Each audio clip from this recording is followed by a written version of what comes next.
He didn't even know what he was looking at. David stepped out of his car and time stopped. There, on the icy ground near the front gate, was a boy, thin, barely dressed, arms wrapped around someone. And then he saw her face, his mother, barefoot, cold, slumped in the boy's arms like a child, her silver hair tangled, her lips turning blue, and around both of them, a small blanket, damp and fraying, too thin to save anyone. David didn't think. He just ran, slipped on the driveway, cried out her name. His breath caught in his throat as he dropped to his knees. "Mom?" The boy looked up. His voice was barely more than a whisper. She was shaking. She didn't know where she was. I couldn't leave her. And then he passed out.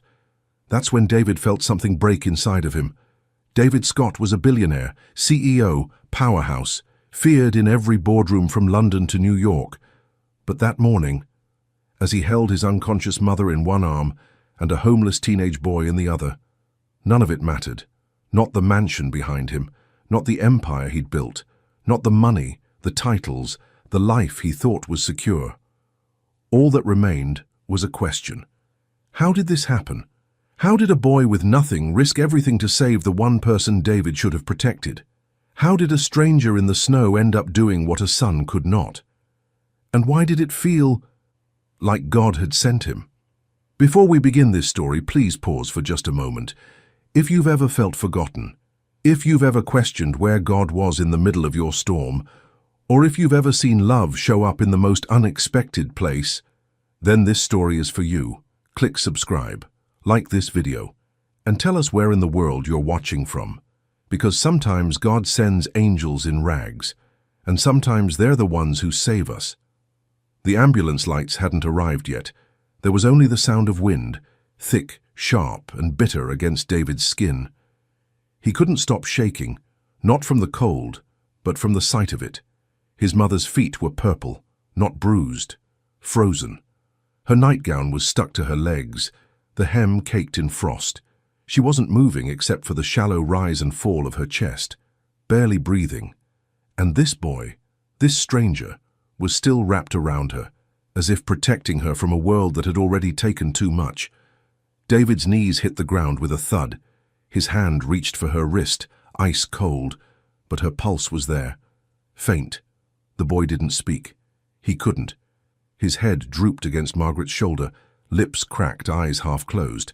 His breath came in stutters, every exhale a silent cry for help.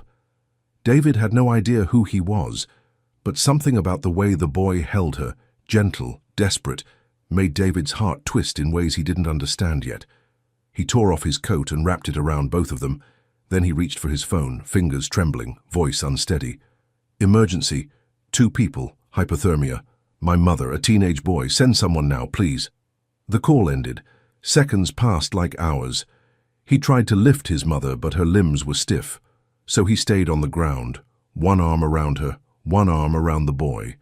And somewhere between the silence and the snow, David began to pray.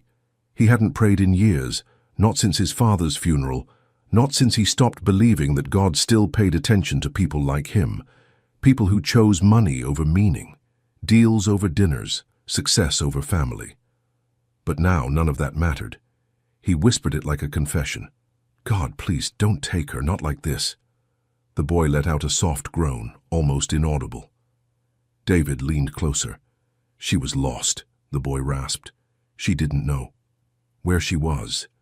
His words cracked like glass. "I couldn't leave her." And just like that, he went still. David caught him, lowering him gently onto the snow. The boy's fingers were still curled around Margaret's blanket. So old, so thin, it looked more like a memory than a piece of fabric. David looked at it closely. A faded flower stitched into one corner. Hand-sewn, a mother's stitch. That's when something pierced his chest, not fear. Guilt. He'd hired security, cameras, a care team. He paid for everything to keep her safe. Except his own presence. Except the one thing she needed most. His face fell into his hands. "Mom," he whispered, broken. A sound came from the driveway. Sirens. Blue and red light flickered across the snowbanks. painting shadows across the stone pillars of the gate. David stood as the paramedics jumped out. They didn't ask questions, they could see it in the boy's face, the woman's skin, the blanket between them. They moved quickly, wrapping his mother in warming sheets, checking vitals, lifting her onto the stretcher. Then came the boy. "He's colder than she is," one of them said. They placed him on a second stretcher. David followed them both, not thinking. He opened the back of the ambulance and climbed in, one hand on his mother's arm, one hand resting over the boy's chest. He didn't know who he was, didn't know where he came from, but something deep inside told him this wasn't a random act of kindness. This was something else. Maybe it was grace, maybe it was judgment, maybe it was God finally getting his attention. The doors shut. The ambulance drove off, and in the quiet hum of that ride, as snow tapped gently against the windows, David Scott sat between two lives he had never imagined would be connected, the mother who gave him everything, and a boy who had nothing, but gave her back to him. He bowed his head again, not from shame, but from a holy kind of awe, the kind that tells you, your life is about to change forever.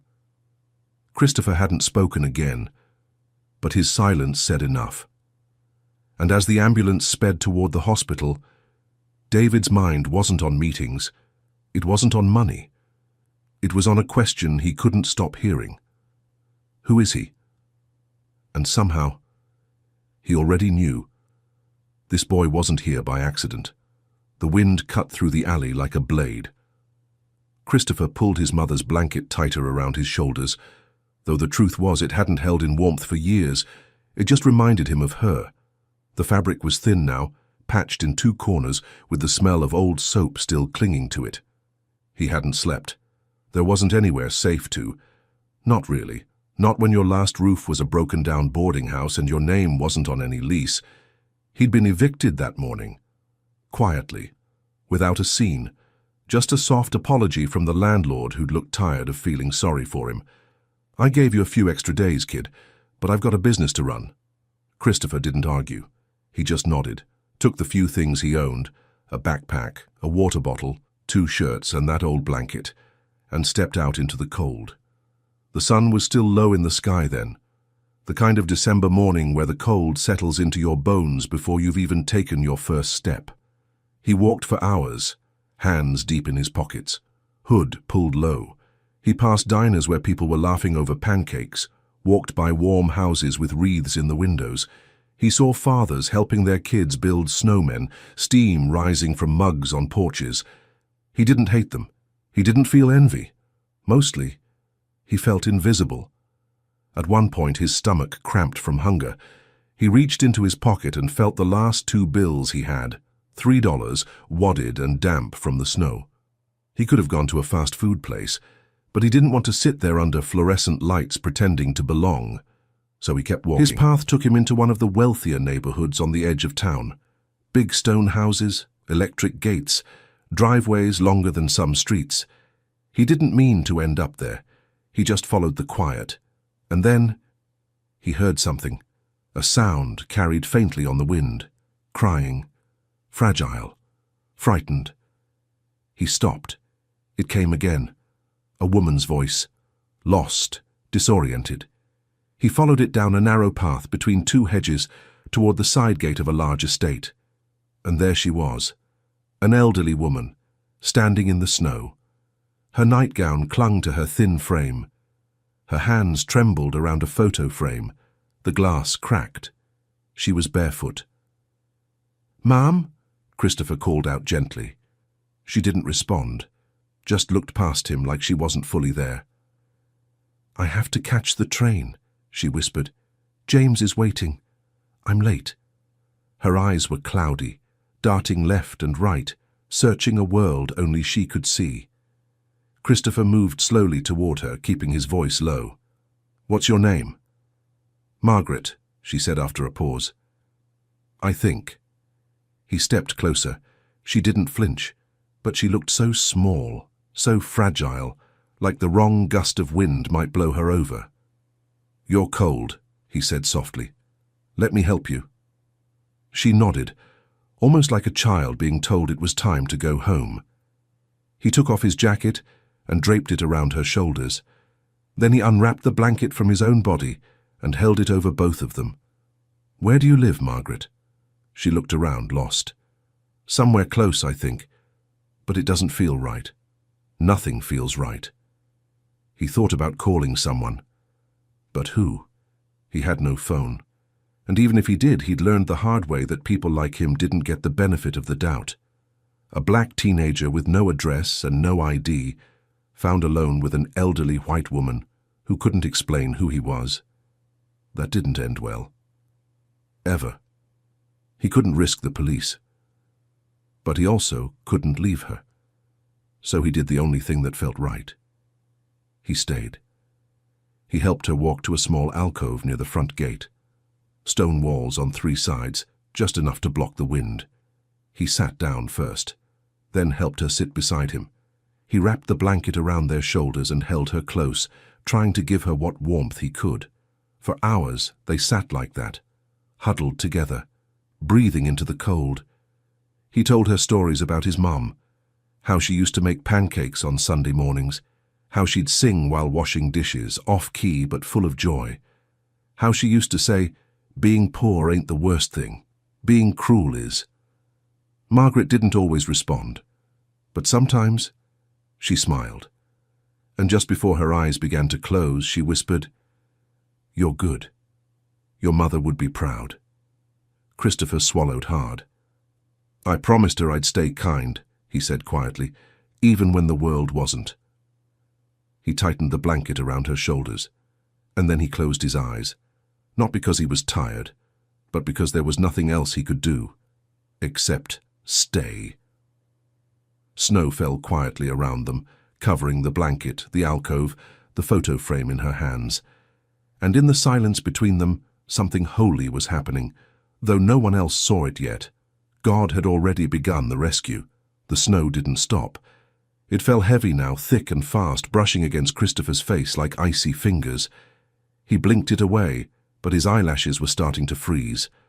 Margaret had stopped speaking.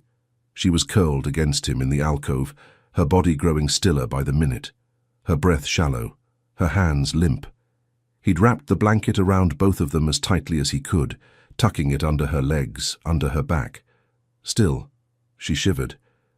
He'd never been this cold before, not even on the nights he'd slept behind church buildings or in alleyways between dumpsters. Not even when he'd spent a week on the roof of a bus stop, trying to stay off the streets after the shelter closed down. This was different, because now it wasn't just his body shutting down, it was hers. He leaned in closer, pressing his chest against her back, trying to shield her with what little strength he had left. His own jacket had stopped helping hours ago. The lining was torn, the zipper broken, but he didn't care. He didn't need it. She did. He looked down at her face. There was snow in her hair. Her skin had turned pale, almost translucent, and for a moment, he panicked. "Margaret?" No answer. He shook her gently. "Margaret, hey, you still with me?" A pause, a breath. Then, "I'm just tired," she whispered. Her voice sounded far away, smaller, like a child's. He pressed his forehead against the side of her head. "You gotta stay awake, okay? Just a little longer." She didn't reply. He searched the street again. Nothing. No lights, no sound, no movement. He hadn't seen a single car pass since they sat down. It was like the world had closed its eyes. He whispered to her again, "Tell me something, anything, a memory. Your son, what's he like?" Margaret stirred. Her lips moved slowly. "David, he had curly hair, just like his father, always wanted to climb things." Christopher smiled softly. "That's good. Keep going." "He used to sing to me," she murmured, "when he was small, before the world got too loud." Then she was quiet again. Christopher clenched his jaw. The cold was making it hard to think now. He could feel his fingers going numb, his toes too. The kind of numb that wasn't normal, the kind that made you worry if they'd come back. He thought about leaving, just for a minute, to find help, knock on a door, bang on a window. But every time he started to shift away, Margaret whimpered, and every time she did, his chest ached.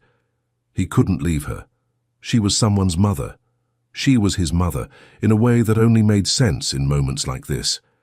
He reached into his bag and pulled out the only other thing he had, a small zippered pouch that held the photo of his mom, and the harmonica she gave him before she died. He couldn't play anymore, his lips too cold, his breath too shaky, but he held it anyway. "I used to play this for my mum," he said aloud, voice soft. "When she was in the hospital. She said music made the pain float." Margaret didn't respond, but he kept talking. "She used to say, 'Gee, you'll never be poor if you still have kindness.'" He laughed once, bitter and hollow. "Didn't make sense to me back then. Thought kindness didn't feed you, didn't keep the lights on." He looked at Margaret's face, peaceful but far too still. But maybe she was right. Maybe this is the only thing that matters. He didn't know how long they sat like that. Minutes, hours. Time had no shape anymore, only cold and silence and prayer. He didn't speak them out loud, just let them echo through his heart. "God, please, just get her through this. Forget me. Just save her." A gust of wind broke around the corner of the wall, sharp as glass. Christopher winced. He pulled Margaret closer again, though he barely had the strength. Then, faint. So faint he thought he imagined it. A squeal. Tires. Far off. He lifted his head, turned. A car. Headlights cutting through the snow, approaching slowly, then faster. Christopher's lips parted, but he didn't speak. Didn't move, because his body couldn't anymore. His eyes fluttered. He looked at Margaret one last time, her face resting against his chest, and he let go. Not because he wanted to, but because his body had nothing left to give. The car skidded to a stop, a door slammed, footsteps, fast, heavy, running, and somewhere behind his fading mind, Christopher heard a voice. "Mom, oh God, Mom!" But by then the world had gone quiet, and the snow just kept falling. The hospital room was warm. David sat in a chair between two beds, a cup of untouched coffee cooling in his hands. The lights overhead were soft, but nothing felt soft about this moment. His mother was still. And the boy, Christopher, the nurse had called him, hadn't opened his eyes since the ambulance. Machines beeped gently. Monitors glowed. It was quiet, in the way places are when something holy or terrible has just happened. David hadn't spoken in a while. He didn't know what he'd say, who he'd say it to, or if anyone would even hear him. Margaret lay to his right, her face turned slightly toward the window. They'd given her something warm to wear, wrapped her in layers, placed heating pads beneath the blankets. The color was returning to her face, but her mind was somewhere else, still wandering, still far, to his left. Christopher. 17 maybe. Skin pale. Lips still cracked. He looked younger here. Smaller. The blanket that covered him now was clean, white, hospital-issued, but David's eyes kept drifting to the corner of the chair where the other one sat, the tattered handmade one the boy had used to cover them both. There were still traces of snow on it when they'd arrived. It was folded now neatly, as if someone couldn't bring themselves to throw it away. David stared at it. He couldn't stop thinking about that moment, that first moment, when he saw them. The boy's arms around his mother, shielding her with nothing but his body. No name, no reason, no explanation, just presence. The kind of presence David hadn't given her in years. A lump rose in his throat, sharp and dry. He hadn't meant to become distant. He hadn't chosen neglect, at least not on purpose. Life had simply gotten louder. Board meetings, takeovers, flights, success stacked on top of success, until his world was too tall for anyone to reach him, including her, especially her. And somewhere along the climb he stopped calling as often. Hired people to stand in for love. Sent flowers instead of showing up. She'd always said she was fine, that the nurses were lovely, that she didn't want to be a burden. But now, in seeing her on that stretcher, blue and shaking and quiet, David knew the truth. She had needed him, and he hadn't been there. He pressed his knuckles against his lips. Across the room, Christopher stirred. His eyes opened, just slightly, blinking against the soft light. His breath shallow, chest rising with effort. David stood. "You're safe," he said quickly, voice quiet but firm. "You're in a hospital, you're okay." The boy didn't speak, just looked around, confused. Then his eyes fell on Margaret, lying motionless in the next bed. His face shifted. Fear, then relief, then something else, something David couldn't quite name. "I didn't know who she was," Christopher whispered. "I just couldn't leave her." David nodded slowly. "I know." They sat in silence. A long, full silence that said more than words. Then Christopher tried to sit up, but winced. "You should rest," David said. "I'm not staying," Christopher muttered. "Did what I could. I'll go after." David didn't answer right away. He pulled the old blanket from the chair and placed it gently on the end of Christopher's bed. "Is this yours?" he asked. Christopher nodded, eyes lowered. "My mom made it, before she passed." David stared at it for a moment, then looked at him. "You kept her warm," he said quietly. "You kept both of you warm." Christopher swallowed hard. "It's what she would have done." David didn't know what to say to that, but something in him cracked, not all at once, not loudly, just enough to let a little light in. He turned back toward the window, arms folded. "Don't leave yet," he said finally. "Please." "Why?" David's voice dropped to almost a whisper. "Because I don't think this is over." Christopher didn't respond, but he didn't argue either. And as the quiet settled in again, two men sat in silence, one burdened by what he'd missed, the other unsure why he'd been called to step in. And between them, a woman sleeping beneath hospital sheets, whose life had just changed both of theirs. The car ride home was quiet, not cold, not tense, just quiet, like something fragile had entered the space between them, and neither man knew how to hold it yet. Christopher sat in the back seat, staring out the window. David didn't say much. He just drove, eyes fixed on the snow-covered road ahead, one hand on the wheel, one hand resting near the old blanket folded on the passenger seat. The same blanket Christopher had carried like a second skin, the same one he'd used to save a woman he didn't know. The silence stretched. As they pulled through the estate gates, something in David's chest shifted. He'd passed through those gates 1,000 times, but this time felt different. Not because of who was inside, but because of who was coming in. He parked near the side entrance. The snow had finally stopped, but the ground still crunched beneath their shoes. Christopher hesitated when he stepped out. His eyes flicked upward toward the house, then toward the edges of the property, then toward the horizon, as if deciding whether to stay or run. David noticed. "You're not a prisoner," he said, voice low. "You don't have to stay, but I'd like you to." Christopher didn't answer right away. "I don't belong here," he said. David paused, then gestured to a smaller path behind the house, toward the guest house tucked into the trees. "Come in for the night," he offered. "Get warm, rest. That's all." Christopher looked at him for a long moment, then nodded. The guest house was quiet, a soft two-bedroom cottage used mostly for business guests or distant family. Clean, private, simple. David unlocked the door, stepped inside first, and flicked on the lights. "I'll send up some food. There's a shower. Extra clothes in the closet. Probably too big, but better than hospital gowns." Christopher stood in the doorway, not moving. "Why are you doing this?" he asked. David turned to face him. "Because you saved my mother's life." "I didn't do it for anything. I know." Silence. "But that doesn't mean you don't deserve something," David said. "You matter, son." Christopher flinched slightly at the word. Son.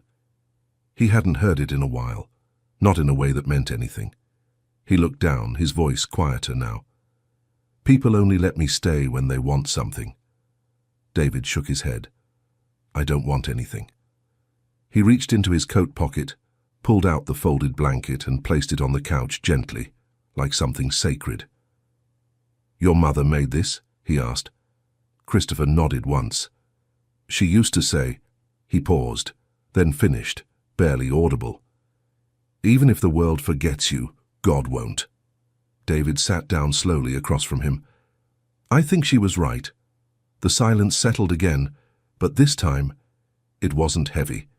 It was full. David stood. I'll give you some space, he said. You've had enough eyes on you for one day. Christopher didn't move. He just stood there in the doorway, one hand on the doorknob, one foot still outside, and then, slowly, he stepped in. He closed the door behind him, not with certainty, but with a kind of surrender, the kind that says, maybe just for tonight I don't have to run. David watched him for a moment longer, then turned to leave. Before he reached the door, he stopped. Thank you, Christopher. Christopher didn't say anything, didn't need to.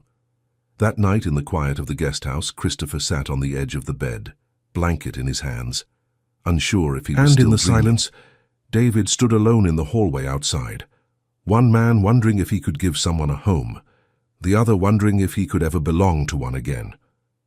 It had been 2 weeks since the storm. The snow had melted off the trees.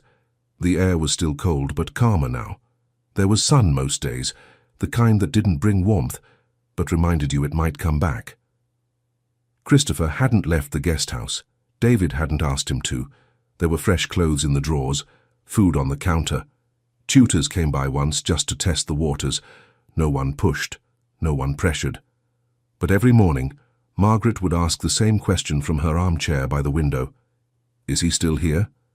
And when David said yes, her face softened. He's a good boy, she'd whisper, then go back to staring at the wind chimes. Christopher helped where he could, quietly. He carried books to Margaret's room, set the table, took the trash out without being asked. He never lingered, never assumed. He moved like someone trying not to wake the house. But David saw him, saw the way he looked at the photos in the hallway, the way he paused before entering a room, like he was waiting for someone to tell him he didn't belong there. And it broke something in David, slowly.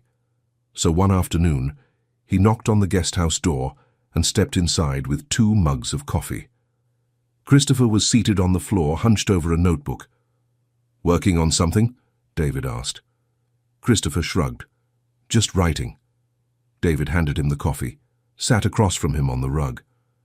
You've been quiet lately. Christopher nodded. David waited. I don't know how to be here, Christopher finally said. David studied him. You're already here. I mean, I don't know how to accept it. There it was, the confession under every quiet gesture. David set his mug down. This isn't charity, he said gently. It's not a favor. I brought you here because I wanted you here. Christopher looked away. I'm not used to people wanting me anywhere. David leaned back. My father left when I was 7, he said. I never really forgave him for it, not even after he died. Christopher looked up. I spent years thinking I had to earn everything. Love, approval, belonging. If I wasn't useful, I wasn't worth keeping. A pause. I think I've done the same thing to other people, including my mom. Christopher stared at the coffee in his hands. The mug had a crack in it. Are you saying I remind you of you? David gave a quiet smile. I'm saying, I see myself in you, and I don't want to make the same mistake again. The silence that followed felt sacred, but it didn't last, because just then the front door opened, fast. David's business partner, Eric, stepped in unannounced. David, I've been calling. We've got 3 properties falling through. Wait. He stopped. His eyes landed on Christopher, the couch, the notebooks, the coffee. This him? Eric asked, lowering his voice. The boy from the papers? David stood slowly. Eric. I just thought he was gone by now, Eric said with a sharp glance.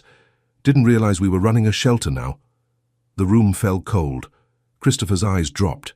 His body stiffened. "I should go," he said quickly, rising. "No," David said, stepping forward. "You stay." But Christopher was already grabbing his things. He didn't raise his voice. He didn't curse. He just moved like someone who'd been here before, who recognized the change in a room when it stopped being safe. David caught his arm, gently. "You don't have to leave." Christopher looked at him, eyes dark and quiet. "Yes, I do." He stepped past Eric and out the door. David stood there, the air in the room thick with everything that hadn't been said. He could still feel the warmth of the coffee mug in his palm. And somewhere behind him, the old blanket lay folded on the edge of the couch, waiting. The guest house was quiet. The mug Christopher had left behind still sat on the table, cold and half full. The folded blanket hadn't moved. Neither had David. He stood in the center of the room long after the boy walked out. He hadn't said much to Eric after that. Just one look, sharp, cold, and final. Eric had gotten the message. He left without another word. Now. It was just David. The clock on the wall ticked softly, but time didn't feel like it was moving. Not really. It just sat, heavy, unmoving, like the weight in his chest. He'd messed up. Not with what he said, but with what he hadn't done fast enough. He should have stepped in sooner, should have spoken louder, should have shut the door before the boy heard something that sounded too familiar. David sat on the couch and put his face in his hands. He was losing him, the one person who reminded him what mattered, the one soul that hadn't asked for anything and gave everything. David thought about the look in Christopher's eyes, not anger, not defiance, just something quieter, something older, the look of someone who'd learned over and over again that safety never stayed, that kindness usually had a deadline, that the moment you started to believe you belonged, someone reminded you you didn't. David leaned back and stared at the ceiling.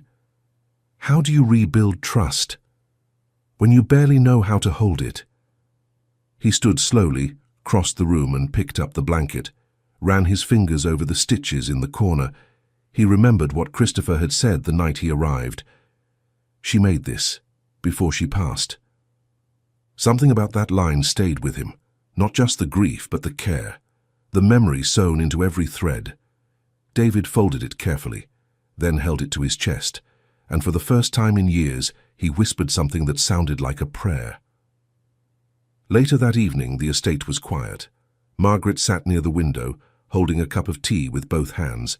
Her eyes were clearer today, not fully lucid, but closer. David sat across from her. Neither of them spoke for a while. Then she looked up. "Where's the boy?" she asked softly. David looked down. "He left." Margaret didn't respond at first. "He shouldn't have," she said. David nodded once. "I know." She took a slow sip of tea. "He reminds me of James," she said quietly. David looked at her, surprised. "Dad?" She nodded. He had that same look, like the world hadn't been kind to him, but he hadn't let it change his heart. David swallowed. "I think he's sleeping on the street again," he said, barely above a whisper. Margaret reached across the table and touched his hand. "Then go find him." David looked into her eyes. "You think he'll want to come back?" Her voice didn't waver. "He doesn't need to want to. He needs to know someone still sees him." That night, David drove slowly through the streets of town. He didn't know where to look. Christopher didn't have a phone. No last name. No place. He passed the diner on 8th, the shelter gate near the train tracks, the alley behind the church where the Christmas decorations were still up. Nothing. Then, just past the bridge, he saw a shape curled on a bench. A figure wrapped in a too-thin jacket, knees tucked to chest, head down. David pulled over, stepped out. His footsteps were loud on the frozen pavement. Christopher didn't move. David knelt beside him, quietly. He didn't speak at first, just placed the blanket, folded warm, across the boy's back. Christopher stirred, blinking slowly, but didn't sit up. David spoke, voice low. "I didn't bring you into that house to fix you. I brought you in because you showed me something I'd forgotten, and I'm not letting you walk away without knowing that." Silence. Then Christopher whispered, "I didn't mean to stay. I just didn't want to leave yet." David's voice broke a little. "Then don't." They sat there on the bench for a long time, no promises, just two people in the cold, one who had lost too much, and one finally learning how to hold something that stayed. The house was quiet again, but this time it wasn't empty. It was full of something softer. Christopher had been back for a week. He still didn't say much, still kept to himself. But now, when David asked him to join for dinner, he said yes. When Margaret called for him, he came, helped her with her slippers, held her arm as she walked through the garden. Some mornings David would wake early, glance out the window and see Christopher on the porch, knees drawn up, blanket over his shoulders, just watching the sun rise. Something about the way he sat reminded David of his younger self, always halfway out the door just in case love turned cold. But the air had shifted between them. The silence was no longer filled with fear. It was filled with learning how to stay. The night of the gala arrived quietly. It wasn't flashy, David had insisted. Just a warm evening at the estate. Candles, music, friends, families, supporters. The Margaret Scott Foundation for Homeless Youth was being introduced to the world. Christopher had helped design the logo. He didn't ask for credit, but David told the team to place his name at the bottom of every flyer. Youth Advisor, Christopher James. He hadn't told Christopher yet. He wanted him to see it for the first time when he walked in. That evening, Margaret sat in her wheelchair by the fireplace, wearing a soft blue shawl and a small string of pearls. David bent down beside her, straightened the blanket across her knees. "You okay, Mom?" She nodded slowly. "Do they know about the boy?" she asked. David smiled. "Tonight they will." Guests arrived in waves, handshakes, stories, warm hugs. But through it all, David's eyes kept drifting to the entryway, waiting for one person. Then he saw him, Christopher, wearing a dark sweater, hair combed, nervous. He paused in the doorway, unsure. David stepped forward, offering a quiet nod, not beckoning, not demanding. Just an open door. Christopher stepped in. The room felt warmer. Margaret smiled when she saw him, reached for his hand. "You look like someone I used to love," she whispered. "You still do," he said, kneeling beside her. David took the mic later that night. The lights dimmed. The crowd hushed. And for the first time, he told the story publicly. About the night his mother nearly died. About the gates left open. About a boy with nothing but a blanket, and the kind of love money couldn't measure. He didn't cry at first, but when he said, "He gave her back to me," his voice cracked, and the room broke open with silence. He turned to Christopher then, who stood quietly near the piano, hands folded. "Will you come up?" David asked. Christopher looked unsure, but Margaret gave a small nod, and so he walked forward, slowly, humbly. The crowd didn't clap, not yet. They watched him like something sacred had entered the room. David handed him the mic. Christopher stared down for a moment, then looked up.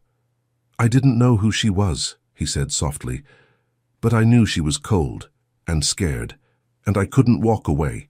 He paused. "My mom used to say, 'Kindness is the only thing that proves we're still human.'" Another pause. "I just stayed, that's all." But those three words wrapped around the room like a benediction. I just stayed. And then, a standing ovation. No music, no grand speech. Just truth, spoken in the quietest voice in the room. Later that night, after the guests had gone and the lights dimmed, David and Christopher walked down the long stone path toward the front gate, the same place where it all began. They stopped at the spot where the snow had been, where a boy had wrapped himself around a woman he didn't know. David looked at him.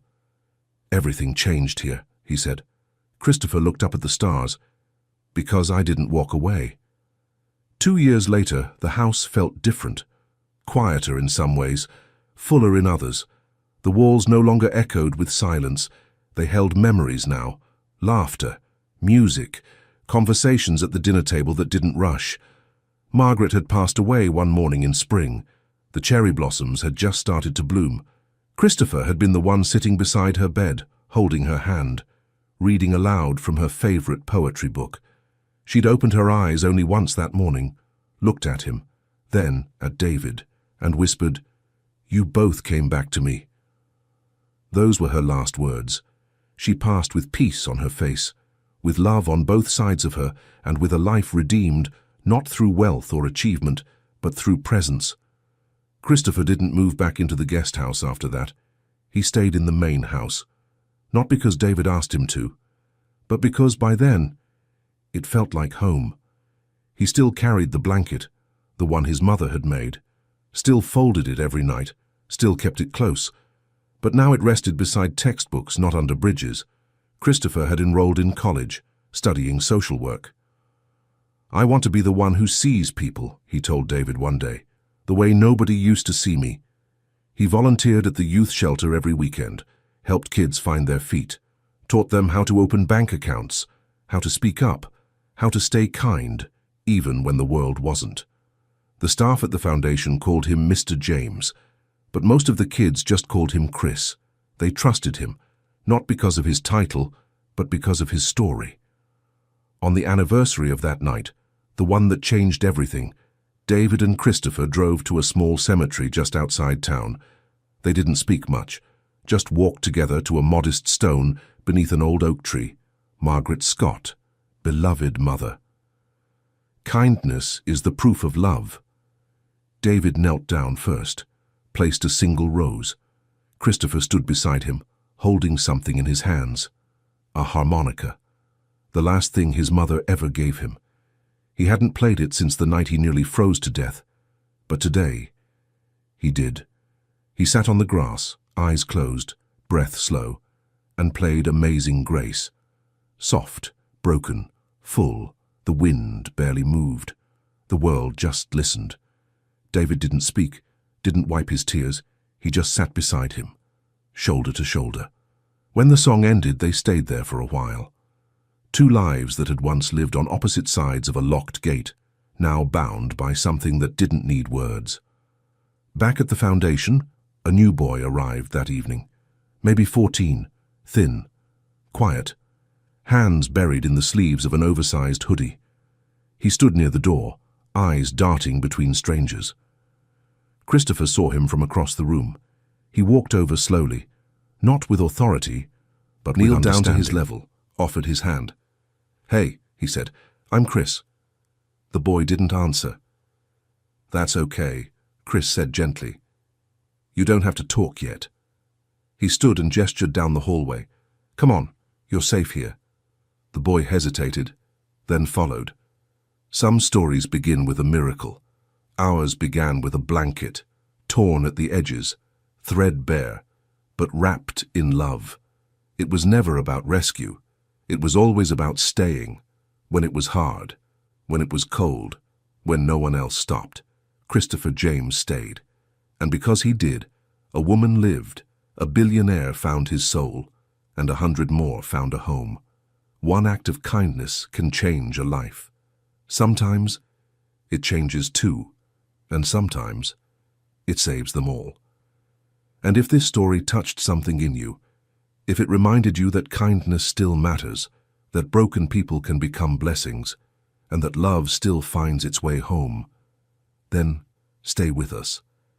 Here at Elevated Heart Stories, we don't just tell stories, we share moments that lift the soul. Stories that remind us of God's hand in the quiet places, of people who chose to stay when it would have been easier to walk away. So if your heart is still beating a little heavier than usual, if something inside you whispered, "Don't forget this," subscribe, like this video, and tell us in the comments where in the world you're watching from. Because maybe, just maybe, you've been the one who stayed, or you're still waiting for someone who will. We're honored to have you here. Until next time, this is Elevated Heart Stories, where love still lives and hope never leaves the room. They broke free from their father's hands and ran. The little girls who hadn't smiled or spoken in 18 months suddenly running, laughing, down a Manhattan sidewalk toward a homeless woman they'd never met. Their father stood there, frozen in shock, watching them throw themselves into her arms. Because for a year and a half, those girls hadn't touched anyone. Not since the day their mother died. What he didn't know was that this moment, this impossible moment, was about to change everything. It was a Tuesday afternoon in October. The city was loud, people rushing everywhere, car horns blaring, the usual chaos of Manhattan. And there he was, Andrew Smith, walking 3 silent little girls to another doctor's appointment, another specialist who probably wouldn't help, another failure waiting to happen. Lily, Chloe, and Ella, his daughters, 5 years old, triplets. For 18 months, they hadn't said a word, hadn't cried, hadn't laughed, not since their mother Sarah died in that car accident on the FDR Drive. Andrew had tried everything, every doctor, every kind of therapy, spent money most people would never see in a lifetime, Yale psychologists, specialists from Johns Hopkins, a clinic in Switzerland that cost $50,000 a week, but nothing worked. The girls just stared, walked when you moved them, ate when you fed them, but they weren't really there. It was like watching 3 little lights go out, one by one, and not being able to turn them back on. He was losing them, and he knew it, and that knowledge was crushing him. That afternoon, they passed a woman sitting on the sidewalk near 73rd Street, homeless, older, worn jacket, quiet. Her name was Josephine. She looked up at the girls and smiled, just smiled, nothing more. And something impossible happened. Lily blinked, really blinked, like she was waking up. Chloe turned her head. Ella's hand twitched. Andrew's heart stopped. He looked back over his shoulder. The girls were looking back too, actually looking, present. The next day, he walked the same route on purpose. Josephine was there. She smiled again. And the girls smiled back. Smiled, for the first time in a year and a half. On the 3rd day, they ran. Just broke free from his hands and ran straight to her, laughing, actually laughing for the first time since Sarah died. Andrew collapsed on the curb right there on 5th Avenue, sobbing like a child, while strangers walked past annoyed, because his daughters were alive again. Before we begin, like this video, subscribe, and tell me where in the world you're watching from, because this story will remind you that sometimes God sends the answer in the form of the person everyone else walks past. That grace doesn't always arrive the way we expect it, and that miracles are still real. Let's continue. Andrew sat on that curb for what felt like forever, watching his daughters hold on to this stranger like she was the only safe place left in the world. People kept walking past. A woman in a business suit nearly stepped on his hand. Someone muttered something about blocking the sidewalk, but he couldn't move, couldn't process what he was seeing. Josephine was holding all 3 girls, rocking them gently, humming something soft under her breath.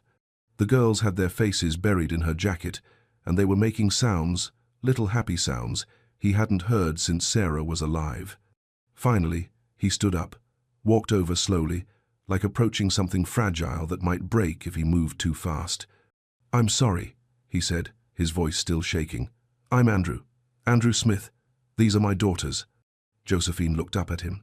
Her eyes were kind but tired, the kind of tired that comes from years, not just days. "I can see they needed some love," she said quietly. "That's all I gave them." "They haven't." Andrew stopped, swallowed hard. "They haven't done this. Not in 18 months. Not since my wife died." Josephine nodded slowly, like she understood more than he was saying. She touched Lily's hair, then Chloe's, then Ella's. "Grief does that to children, makes them go far away inside, where it feels safer. I've tried everything." The words came out broken. "Doctors, therapy. I don't know what else to do." "You're doing it right now," Josephine said. "You brought them outside. You let them feel something." The girls finally pulled back a little, but they didn't let go of her hands. Ella looked up at Josephine with wide eyes, then reached out and touched her face, like checking if she was real. Josephine smiled. "Hello, sweetheart." Ella didn't say anything back, but she didn't look away either. Andrew felt his throat tighten again. I know this sounds strange, but would you mind if we came back? Tomorrow, maybe?" "They seem to. They seem to feel safe," Josephine finished for him. She studied his face for a moment. "You can come back. Same time, I'll be here." Thank you. He meant it with everything he had. Thank you so much. Josephine carefully untangled herself from the girls, which took some effort because they didn't want to let go. I'll see you tomorrow, okay? I promise. Chloe made a soft sound, almost like a whimper. I promise, Josephine repeated, looking right at her. Tomorrow. Andrew took their hands, they let him this time, and started walking toward the doctor's office. But every few steps, all three girls looked back. And every time they did, Josephine was still there, watching them, waving gently. They never made it to the appointment. Andrew called and cancelled from the sidewalk. He didn't see the point anymore. How could some doctor in an office do what this woman just did in 5 minutes? That night, the girls were different. Not talking, not yet, but present. They sat at the dinner table and actually looked at their food. Ella picked up her fork on her own. Lily drank her water without being prompted. Margaret, the housekeeper, noticed immediately. Mr. Smith, she said quietly, standing in the kitchen doorway. What happened today? Andrew looked at his daughters, then back at Margaret. I don't know, but I think we might have found something. Found what? Hope, he said. I think we found hope. The next afternoon, Andrew left work at 2 o'clock. First time in over a year he'd walked out before dark. His assistant looked confused. Mr. Smith, you have the board call at 3. Reschedule it, he said, already halfway out the door. He picked up the girls from Margaret early. They were waiting by the front door when he got home, already wearing their shoes, like they knew, like they remembered. The walk to 73rd Street felt longer than it should have. Andrew's heart was pounding the whole way. What if she wasn't there? What if yesterday was just chance? What if it never happened again? But when they turned the corner, there she was. Same spot, same worn blue jacket, same quiet presence. And the girls lit up. Not running this time, but pulling on his hands, tugging him forward, little sounds coming from their throats. Excitement. Actual excitement. Josephine saw them coming, and her whole face softened. Well, hello again. This time, the girls went to her slowly, almost shy, but they went, sat down right there on the concrete beside her, one on each side, Ella in the middle. Andrew stood a few feet back, not wanting to intrude, not wanting to break whatever this was. I brought you something, Josephine said, reaching into her canvas bag. She pulled out 3 small pieces of paper, folded into shapes, origami birds. Simple, a little crooked, but made with care. She handed one to each girl. These are for you, to remind you that even small things can fly. Lily held hers carefully, turning it over in her hands. Chloe pressed hers to her chest. Ella looked at Josephine and smiled, actually smiled, and Josephine's eyes filled with tears. There it is, she whispered. There's that beautiful smile. They sat like that for almost an hour. Josephine talked to them about simple things, the weather, the birds she'd seen that morning, a dog that had walked by earlier with floppy ears. She didn't ask them questions, didn't push them to respond, just talked, like they were already friends. And the girls listened, really listened, leaning against her. Chloe even rested her head on Josephine's shoulder. Andrew watched, his chest tight with something he couldn't name. Gratitude, relief, fear that it might end. A man in a suit walked by and dropped a $5 bill into the small cup beside Josephine. She glanced at it but didn't pick it up, didn't move. The girls were more important. When it was time to go, Josephine touched each of their faces gently. Same time tomorrow? Ella nodded. Actually nodded. Andrew's breath caught. Thank you, he said again. It was all he could think to say. Don't thank me yet, Josephine said softly, looking up at him. We're just getting started. Walking home, Lily reached up and held Andrew's hand tighter than she had in months. Not limp, not lifeless, holding on. That night, for the first time since Sarah died, Andrew didn't pour himself a drink after the girls went to bed. He didn't need to run anymore. He sat in the living room, holding one of the origami birds Ella had left on the table, and let himself feel something he'd almost forgotten. Hope. By the end of the week, it had become their routine. Every afternoon at 3 o'clock, Andrew and the girls would walk to 73rd Street, and Josephine would be there, waiting. She started bringing little things, a worn children's book she'd found at a shelter, colourful stones she'd picked up from the park. Once, she brought 3 dandelions, one for each girl, and showed them how to make a wish before blowing the seeds into the wind. Lily went first, closed her eyes tight, whispered something so soft Andrew couldn't hear, and blew. The seeds scattered into the autumn air. Chloe did the same, then Ella. Andrew watched his daughters make wishes again, something he thought he'd never see. On the 6th day, Chloe spoke. It was just one word, Jo, short for Josephine, but it was a word, a real word, from her mouth, her voice. Josephine's hand flew to her chest. Andrew had to turn away so they wouldn't see him crying. The next day, Ella said it too, Jo, then Lily, Jo. They had a name for her now, a name they chose. Andrew started staying longer each visit, sitting on the curb beside them, listening to Josephine's stories about growing up in the Bronx, about her late husband who used to sing to her, about the daughter she'd lost. One afternoon, she pulled out the photo she always carried, a young woman with kind eyes and a bright smile. "This is Grace," she said quietly. "My daughter. She struggled, with pain I couldn't fix, and one day she was just gone." Andrew looked at the photo, then at Josephine. "I'm so sorry." "Me too." She tucked the photo back into her bag. "But your girls, they've given me something to hold on to again, a reason to wake up smiling." Andrew felt something crack open inside him. This woman had nothing, lived in shelters, survived on spare change, and somehow she was the one giving. That night, lying in bed, Andrew couldn't stop thinking. Josephine shouldn't be on that street. She shouldn't be sleeping in shelters. Not when she was doing what 50 doctors couldn't do. Not when she was bringing his daughters back to life. He could fix this. He could help her, give her stability, security, a home. It made perfect sense.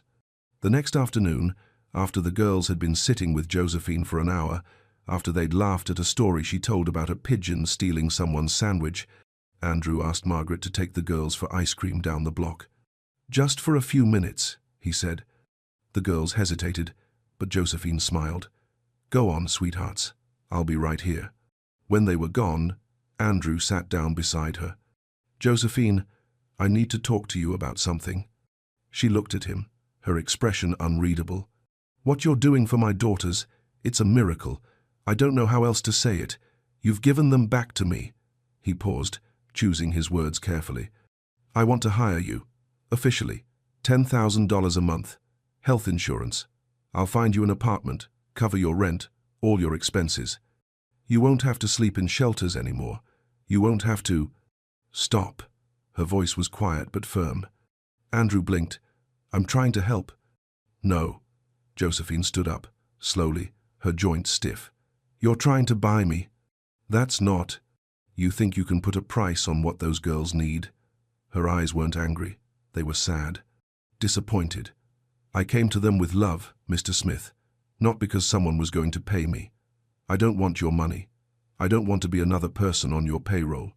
"Josephine, please. You're trying to turn Grace into a transaction." She gathered her bag, her hands shaking slightly. "And that's exactly what's wrong. You can't buy everything. You can't control everything. Some things just are." "I didn't mean to offend you." "Yes, you did. You just don't realize it yet." She looked toward where the girls had gone, her expression softening for a moment, then breaking. "Tell them, I'm sorry." "Wait." But she was already walking away, her cart rattling behind her, disappearing into the crowd. Andrew sat there alone on the sidewalk, his hands shaking. What had he just done? When the girls came back with Margaret, holding half-melted ice cream cones, they looked around for Josephine. She wasn't there. Lily's smile faded first, then Chloe's. Ella dropped her cone on the sidewalk. "Where's Jo?" Chloe's voice was small, confused. Andrew opened his mouth, but nothing came out. What could he say? That he'd ruined it? That he'd treated her like a problem to solve instead of a person? "She had to go," he finally managed. She'll be back." But even as he said it, he knew it was a lie. Ella started making a sound, low at first, then louder. Not words, just pain, raw and unfiltered. Then Lily started. Then Chloe. And then they were crying, actually crying, real tears for the first time in over a year, streaming down their faces as they stood there on the sidewalk, looking at the empty spot where Josephine used to sit. People stopped to stare. A woman asked if they were okay. Andrew barely heard her. He knelt down, tried to pull his daughters close, but they pushed him away. Actually pushed him, stepped back like they didn't want him touching them. That hurt worse than anything. Margaret took over, gentle but firm, gathering the girls and guiding them toward home. Andrew followed behind, numb, watching his daughters cry for someone who wasn't him. That night, they went silent again. Worse than before, because now they knew what they were missing. Now they'd tasted hope and had it taken away. They wouldn't eat dinner, wouldn't look at him. Just sat in their room staring at the origami birds Josephine had made, holding them like they might disappear too. Andrew stood in the doorway watching them, his chest hollow. Around 10, he went to his study and sat on the floor with his back against the desk. The room was dark, except for the city lights coming through the window. He didn't hear Margaret come in, didn't realize she was there until she spoke. "What did you do, Mr. Smith?" Her voice wasn't harsh, just tired, disappointed. "I tried to help her," Andrew said, his voice flat. "I offered her money, a place to live, security." Margaret was quiet for a long moment. Then she sat down beside him on the floor, which was something she'd never done in all the years she'd worked for him. "You insulted her," she said softly. "I was trying to—" "You treated her like a service you could purchase." Margaret looked at him, and her eyes were sad. "Josephine doesn't want to be your employee, Mr. Smith. She wants to be your friend, your family. You took something pure, something real, and you tried to put a price tag on it." Andrew stared at his hands. "That woman has nothing," Margaret continued. "Nothing but her dignity, and you tried to buy that too. I didn't mean—" "You did, because that's all you know. Buy the best doctors, buy the best therapy, buy a solution. But love doesn't work that way. Grace doesn't work that way." She paused. "Your wife would be ashamed of what you did today." That broke him. Andrew put his face in his hands and cried. Not the quiet tears he'd cried before. This was deeper, shaking his whole body, because Margaret was right, about all of it. He'd spent 18 months trying to buy his way out of grief, trying to fix his daughters like they were a business problem.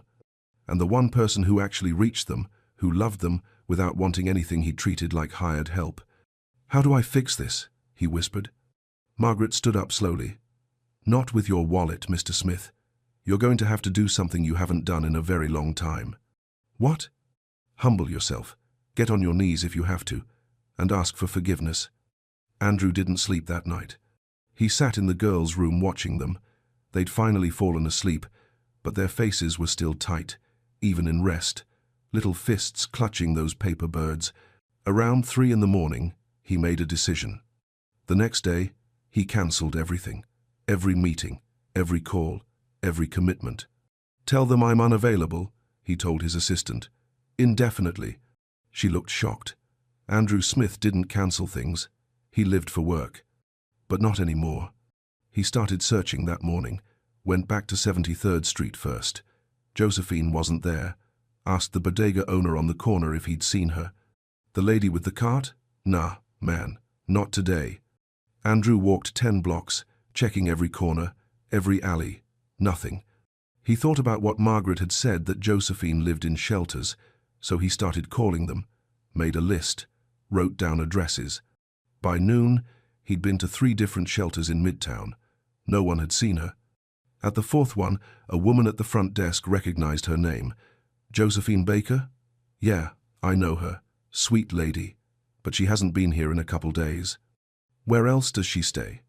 The woman hesitated. "I'm not supposed to." "Please." Andrew's voice cracked. "I hurt her. I need to apologize. I need to make this right." Something in his face must have convinced her. She wrote down 2 more addresses. Try Holy Apostles, or maybe Covenant House in Hell's Kitchen. Andrew thanked her and kept going. It took 2 days. 2 full days of searching, calling, walking through neighborhoods he'd never been to, places his money had kept him away from his whole life. He saw things he'd never noticed before, people sleeping in subway stations, families waiting in line for food, children with worn-out shoes. and he realized how blind he'd been. On the third day, someone at a soup kitchen said, "Try the community room at Covenant House. She likes to read there in the afternoons." Andrew's heart was pounding as he walked through the doors. The community room was modest, clean but worn, people sitting at tables, reading, talking quietly, and there, in the corner by a window, was Josephine. She was reading a paperback, her canvas bag beside her chair. Andrew walked over slowly. His hands were shaking. She looked up, saw him. Her expression didn't change. "Josephine," he said quietly, "I need to talk to you. I don't think—" He dropped to his knees, right there in front of everyone. People stopped talking, turned to look. "Please," Andrew said, his voice breaking. "Please just listen." Josephine stared at him, her book forgotten in her lap. "I was wrong." The words came out raw, honest, completely wrong. "I've spent my whole life believing money solves everything. Build a bigger company, make a bigger deal. But you can't buy love. You can't purchase belonging." He looked up at her, tears on his face.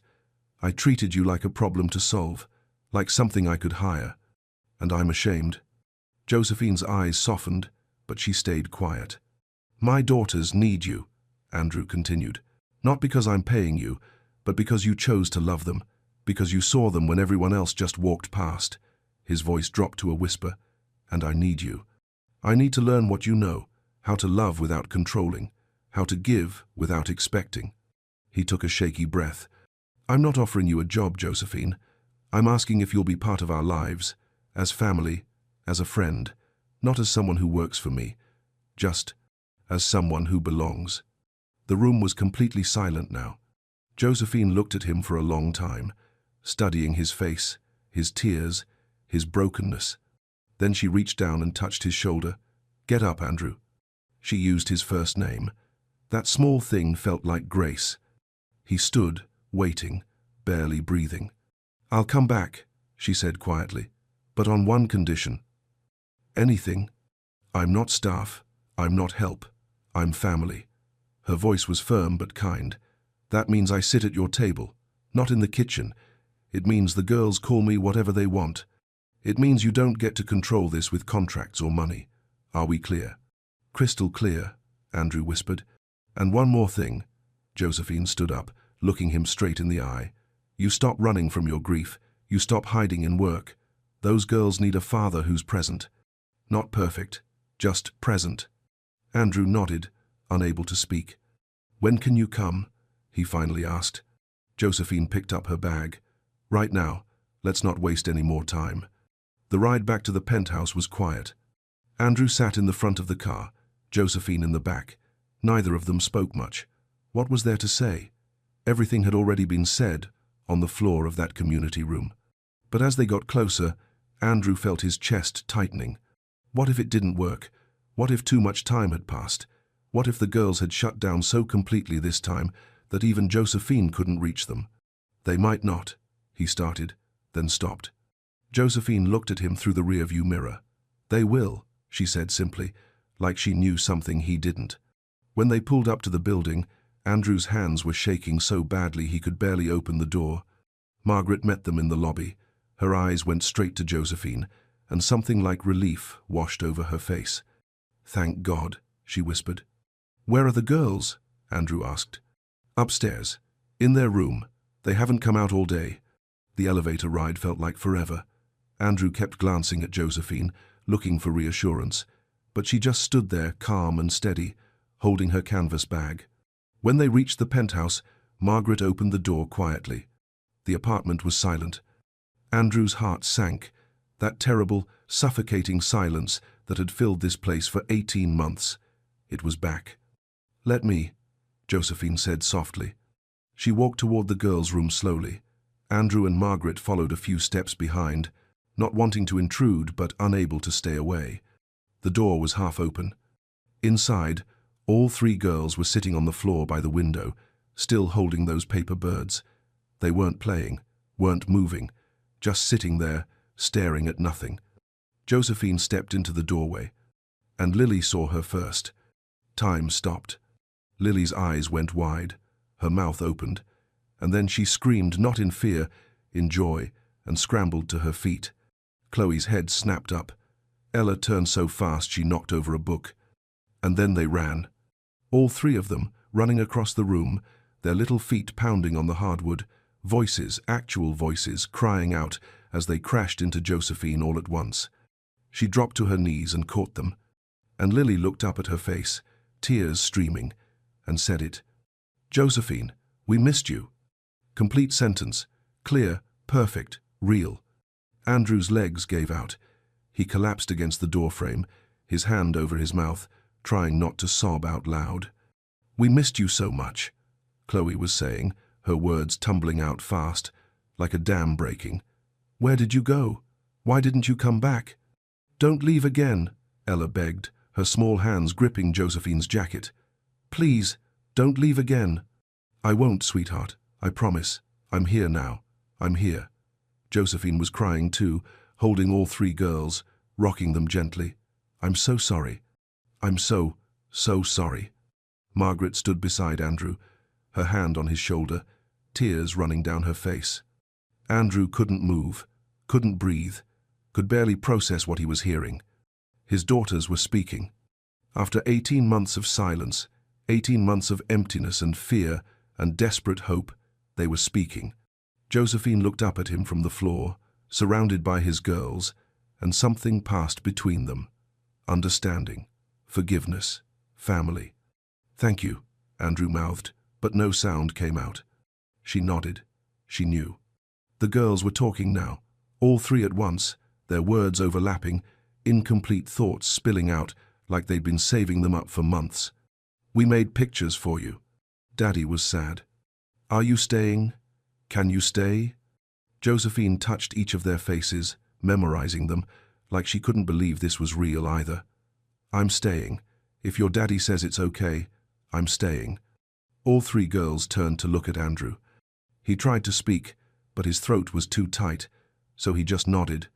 Ella ran to him then, actually ran across the room and threw her arms around his waist. "She's back, Daddy. Joe's back." Andrew dropped to his knees and pulled her close, then reached for Lily and Chloe. They came without hesitation. And for the first time since Sarah died, Andrew held his daughters while they cried not empty, silent tears, but real tears, the kind that wash things clean. "I love you," he whispered into their hair. "I love you so much." And Lily whispered back, her voice small but sure, "We love you too, Daddy." Something inside him shattered and healed at the same time. That first night, nobody wanted to let go. The girls insisted Josephine stay for dinner. Then they insisted she read them a story, then another story. Then they asked if she could sleep in the guest room, just for tonight. "Please, please, please." Josephine looked at Andrew. He nodded before she could even ask. "Of course," she said. "I'd love to." Ella grabbed her hand and led her down the hall like she'd lived there forever. After the girls finally fell asleep, all three of them in Josephine's room, curled up on her bed like puppies, Andrew and Josephine sat in the living room. The silence between them wasn't uncomfortable. It was the kind of quiet that comes after a storm, when everything settles and you can finally breathe again. "I don't know how to thank you," Andrew said eventually. Josephine shook her head. "You don't need to." "But I do. What you did today." "What I did was love them." She looked at him, her eyes gentle but serious. "That's all it ever was. Not magic, not some special skill. Just love." Andrew was quiet for a moment. "I forgot how to do that. After Sarah died, I just shut down, hid in work. Told myself if I could just fix them, make them better, then everything would be okay." He paused. "But you can't fix grief, can you?" "No," Josephine said softly. "You can't. You can only walk through it, and you can't walk through it alone." She reached into her bag and pulled out the photo of Grace, held it for a moment, her thumb brushing over her daughter's face. "When Grace died, I wanted to die too," she said quietly. "Didn't see the point of waking up anymore. Ended up on the streets not because I had to, but because I didn't care. Stopped caring about everything." She looked up at Andrew. "Until I saw your girls, and something in me remembered what it felt like to matter to someone." Andrew's throat tightened. "They saved me too, Andrew," Josephine continued. "We saved each other." The next morning, Andrew did something he hadn't done in years. He made breakfast, burned the eggs, made the pancakes too thick, but he tried. The girls came running into the kitchen when they smelled food, Josephine trailing behind them with a smile. "Daddy's cooking?" Chloe sounded amazed. "Trying to," Andrew said, scraping eggs onto plates. They sat at the table together, all 5 of them, and even though the food wasn't great, even though Andrew had no idea what he was doing, it felt right. Josephine didn't sit in the kitchen. She sat at the head of the table, right where Sarah used to sit, and nobody questioned it. It just made sense. Over the next few weeks, something shifted in the apartment. It stopped feeling like a museum, started feeling like a home again. Josephine moved into the guest room permanently. The girls helped her unpack her few belongings, a change of clothes, some books, the photo of Grace, and those paper birds she kept making. Every morning, they'd have breakfast together, real conversations. The girls' vocabulary was exploding, new words every day, full sentences, questions, laughter. "Why is the sky blue, Joe? Can we go to the park today? Daddy, watch this." Andrew started coming home at 6 instead of 9, started sitting on the floor with them while they played, started reading bedtime stories again, his voice shaking at first, then getting stronger. Josephine taught them simple things: how to water the plants on the balcony, how to fold napkins into shapes, how to say thank you and mean it. She sang old songs while washing dishes. The girls would dance around the kitchen, making up words they didn't know, and Andrew would watch from the doorway with his heart so full it hurt. One Saturday morning, 3 weeks after Josephine came back, they all went to Central Park. Andrew pushed the girls on the swings. Josephine sat on a bench nearby, watching, her face peaceful in the sunlight. Lily ran over to her, breathless. "Come, push us, Joe, please." And Josephine did, stood behind the swings and pushed each girl gently, their laughter rising into the autumn air. Andrew stood back and watched his family. Not the family he'd had, not the family he'd lost, but the family they'd become. That night, after the girls were asleep, Andrew found Josephine sitting by the window in her room, looking out at the city lights. "What are you thinking about?" he asked from the doorway. She turned, smiled softly. "I was thinking how strange life is, how broken things can become beautiful again if you let them." Andrew nodded. He understood now. Healing doesn't happen in hospitals or therapy offices. It happens in kitchens, in quiet moments, in laughter over burned pancakes. It happens when someone loves you enough to stay. By mid-November, the apartment sounded different. Morning voices, doors opening and closing, footsteps running down the hall, the girls arguing over who got to help Josephine make breakfast. Normal sounds. Life sounds. Andrew would lie in bed some mornings just listening, his chest tight with gratitude. One evening, Lily brought him a drawing, a house with stick figures, 4 of them. She pointed to each one.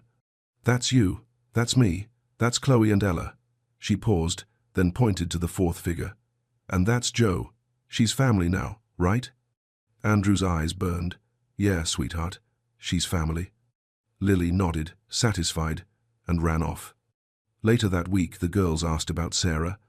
They were sitting in the living room, all of them, when Chloe looked up at Andrew and said it. "Where's Mommy?" The question hung in the air. Andrew froze. He'd been dreading this moment, not knowing what to say, how to explain death to 5-year-olds who'd already been through so much. Josephine reached over and squeezed his hand. A silent message: "You can do this." Andrew took a breath. "Mommy's in heaven, baby. She had an accident, and she couldn't stay with us anymore." "Why not?" Ella asked, her voice small. "Sometimes things happen that we can't control, that we can't fix." His voice cracked. "I wish I could bring her back.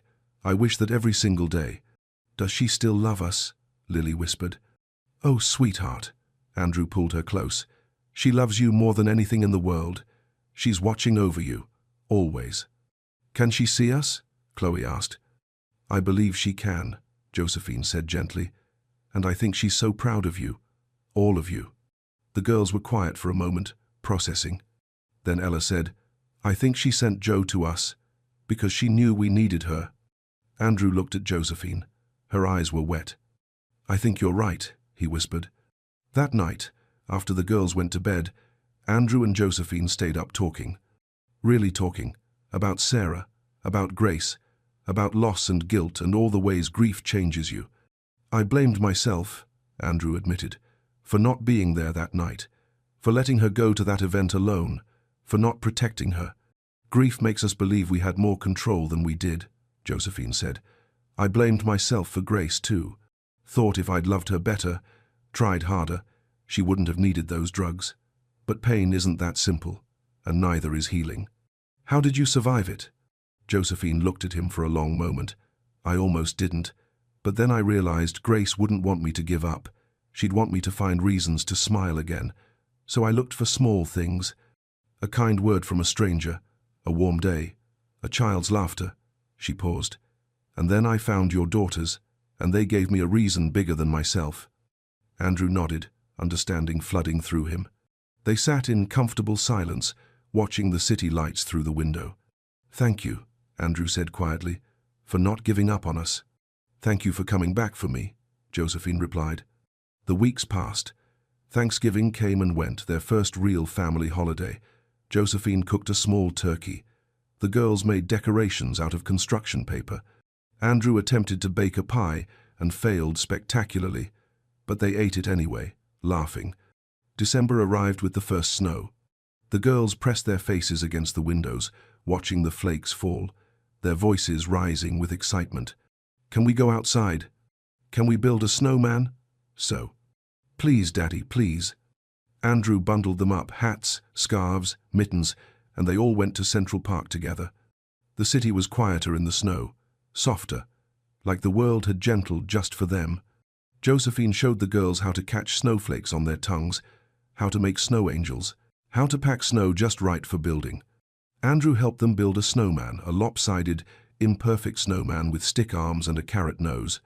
And as he stood back watching his daughters laugh and play, something settled inside him. They were going to be okay. Not because the pain was gone, not because they'd forgotten Sarah, but because they'd learned to carry it together, to let love in again, to trust that broken things could still become beautiful. That evening, walking home through the snow-covered streets, Ella reached up and took his hand. Then Lily took the other one. Chloe walked ahead with Josephine, chattering about the snowman they'd built. And Andrew thought about how far they'd come, from silence to laughter, from emptiness to fullness, from 3 separate pieces to a family. It wasn't the family he'd imagined, but it was the family they needed. That night, tucking the girls into bed, Andrew lingered a little longer than usual, watching them sleep, peaceful, present, here. Tomorrow, they were planning to go back to Central Park, to their favorite spot near Bow Bridge, to have a picnic, even though it was cold. Something felt different about tomorrow, like something was coming, something they'd all been waiting for. Andrew just didn't know what yet. The next day was warmer than it should have been for December. The sun broke through the clouds like grace itself. They packed a simple picnic, sandwiches, fruit, cookies Josephine had baked that morning, and walked to Central Park together. Their spot near Bow Bridge was quiet, peaceful, the kind of place that makes you believe in new beginnings. The girls ran ahead, chasing pigeons, their laughter echoing across the water. Andrew and Josephine spread out the blanket and sat down, watching them play. They're really back, aren't they? Andrew said softly. They never left, Josephine replied. They were just waiting for someone to meet them where they were. They ate lunch together, the girls talking non-stop, their words tumbling over each other in the way only children can manage. After they finished, Lily grew quiet. She stood up from the blanket and walked over to Andrew. She looked at him for a long moment, really looked at him, like she was seeing him clearly for the first time. And then she said it. I love you, Daddy. Clear, strong, true. Andrew's breath caught. Time stopped. Then Chloe came over, stood beside her sister. I love you, Daddy. And Ella, not wanting to be left out, rushed over too. I love you, Daddy. One by one, like gifts unwrapping. Andrew pulled all 3 of them into his arms and held them so tight he thought his heart might burst. I love you too, he whispered, his voice breaking. So much, more than you'll ever know. He looked up at Josephine through his tears. She was watching them, her hand pressed to her chest, tears streaming down her face. She reached into her bag and pulled out the photo of Grace, held it close. "Thank you, Grace," she whispered. "Thank you, Sarah. They're going to be okay now. We all are." 3 months later, on a cold February afternoon, Andrew was walking the girls home from school. They passed a homeless veteran sitting outside a coffee shop near Union Square. His sign said, "Hungry. Anything helps. God bless our troops." Most people walked right past without looking. Andrew started to do the same. Old habit. But Ella stopped, pulled on his coat. "Daddy, wait." She opened her backpack and pulled out her snack, graham crackers, and an apple her teacher had given her. And without hesitation, she walked over to the man and held it out. "You look hungry," she said simply. The veteran's face crumbled, his eyes filled with tears. "Thank you, little angel. Thank you so much." Ella smiled and ran back to Andrew. "He was sad, Daddy," she said, taking his hand. "Now, he's not." Andrew knelt down, his heart so full he could barely speak. He looked at all 3 of his daughters, these beautiful, compassionate, healed little girls. They'd learned to see. Not just look, but see. The invisible people, the ones everyone walks past, the ones who hold more grace than the world gives them credit for. They learned it from Josephine, and now they'd carry it forward. Walking home, the girls chattering about their day, Andrew thought about 18 months ago, the silence, the darkness, the crushing weight of believing he'd lost them forever. And he thought about a 75-year-old homeless woman sitting on a sidewalk, the one everyone ignored, the one who held the key to everything. Grace doesn't arrive in expensive packages. It doesn't come with credentials or contracts. Sometimes it shows up in worn jackets and weathered hands, in quiet smiles and patient love, in people the world has forgotten, but God never does. That evening, they all sat around the dinner table, Andrew, the girls, Josephine, and said grace together before eating. The girls reached for each other's hands naturally, a chain of love. "Thank you for this food," Lily said. "And for our family," Chloe added. "And for Joe," Ella finished. "We love you, Joe." Josephine smiled, her eyes bright. "I love you too, sweethearts, more than you know." After dinner, Andrew stood at the window watching the city lights flicker to life. Behind him, he could hear his daughters laughing, could hear Josephine reading them a story, could hear life happening the way it was always meant to. Healing doesn't happen in boardrooms or therapy sessions. It happens in kitchens and parks and sidewalks, in the small moments when love shows up without asking for anything in return. Some things can't be bought. Some wounds can only be healed by grace. And sometimes the people we overlook are the ones sent to save us. Andrew turned from the window and walked back to his family. Complete, healed, home. Doris heard the sound coming from the guest bedroom, laughter, voices, movement, and her blood went cold. She'd hidden her daughters in that room hours ago with one rule: stay silent. Now someone was in there with them. She ran down the hallway, heart slamming against her ribs, pushed open the door, and what she saw shattered everything she thought she knew. Doris Ellison woke up at 4:45 every morning in a cramped apartment in Queens that barely fit the 3 of them. She'd kiss Ava and Bella while they slept, slip out into the dark, and catch the 5:30 train into Manhattan. By 7, she was unlocking the back entrance to Jake Lambert's penthouse, a cold, silent place that stretched out like a museum, beautiful but empty, like no one really lived there at all. Jake Lambert was a tech billionaire, 46 years old, silver in his hair, eyes that never met yours, a man who'd made his fortune and then disappeared into it. No parties, no guests, no laughter.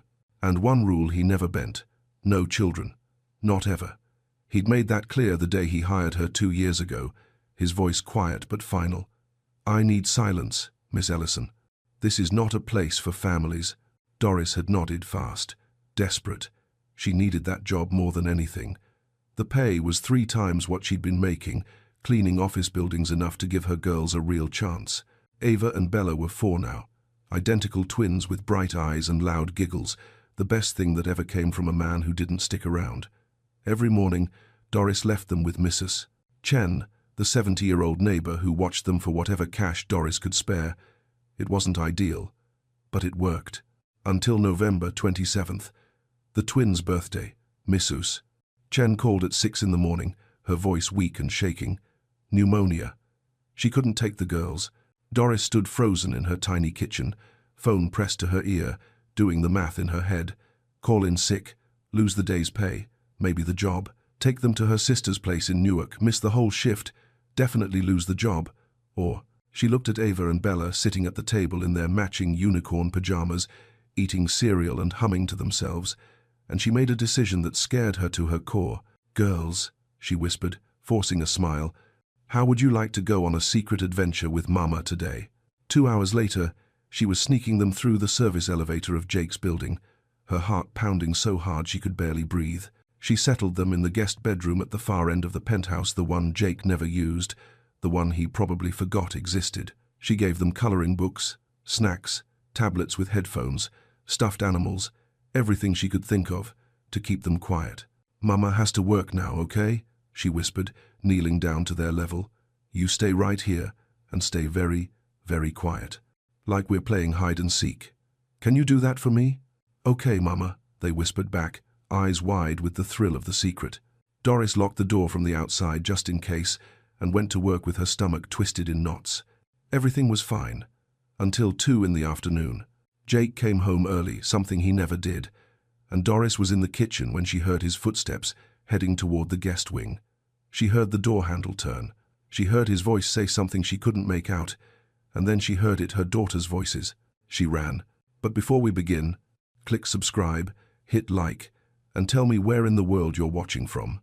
Sometimes God puts people in our path exactly when we need them most, even when we don't see it coming. When Doris burst into that room, she found Jake Lambert frozen in the doorway, staring at 2 identical little girls in red birthday dresses, surrounded by crayons and stuffed animals.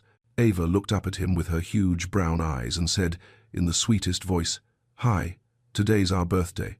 I'm Ava, and that's Bella. We're 4. Doris couldn't breathe. Her throat closed up, her hands went numb. Mr. Lambert, I can explain, but he wasn't looking at her. He was staring at the girls like he'd seen a ghost. His face had gone completely white, drained of color. His mouth opened, but no sound came out at first. How old did you say? His voice cracked on the last word. 4, Bella chimed in, holding up 4 tiny fingers, proud and oblivious. And then something Doris never expected happened. Jake Lambert's eyes filled with tears. Actual tears. This man who never showed emotion, who walked through his own home like he was made of stone, his face crumpled. He lowered himself slowly to the floor, his expensive suit wrinkling beneath him, and he whispered, barely audible, 4 years old. Doris stood there, paralyzed, watching as he reached out a shaking hand and gently touched Bella's curls. His fingers trembled, his breath hitched. Mr. Lambert, she ventured, her voice barely a whisper. He looked up at her, and for the first time in 2 years, she actually saw him, not the cold billionaire, not the distant boss. She saw a man drowning in grief, a man so lonely it hurt to look at him, a man who'd built walls so high and so thick that nothing could get through until now. Don't fire me, Doris whispered, her voice breaking. Please. I had nowhere else to take them. I didn't know what else to do. Fire you? He let out a laugh, broken, rusty, like he'd forgotten how. He shook his head, wiping his eyes with the back of his hand. Miss Ellison, He stopped, swallowed hard. When's their birthday? Today, November 27th. He closed his eyes like she'd just stabbed him. When he opened them again, he looked at the girls with something that made Doris's chest tighten. Longing, pain, hope. Would you like a birthday cake? He asked softly. Ava and Bella looked at their mother, uncertain. Doris nodded slowly, still not understanding what was happening, still terrified this was some kind of trap. Yes, please, they said together, grinning. Jake stood up, pulled out his phone, and dialed. His voice was steadier now, controlled. I need a birthday cake delivered to my penthouse in 1 hour. Make it special. Twin girls, 4 years old. I don't care what it costs. Just make it beautiful. He hung up and looked at Doris. His eyes were red, but his voice was gentle. I'm sorry. I should have asked first. Is it okay if they stay? Just for today? Doris didn't know what to say. Her mind was spinning. This didn't make sense. None of it made sense. But she nodded anyway. "Thank you," he whispered. And that's how it started. An hour later, Jake Lambert was kneeling on his living room floor with a 3-tier princess cake covered in pink frosting and edible flowers. Ava and Bella sat across from him, eyes wide with wonder, and he sang "Happy Birthday" so badly, so off-key, that the girls burst into giggles that filled the entire penthouse, a sound that place had never heard before. Doris stood in the doorway, watching her world tilt completely off its axis. The man who never smiled was grinning. The man who hated noise was laughing. The man who wanted nothing to do with children was lighting candles and clapping along with her daughters like this was the best moment of his life. She didn't understand it. She couldn't explain it.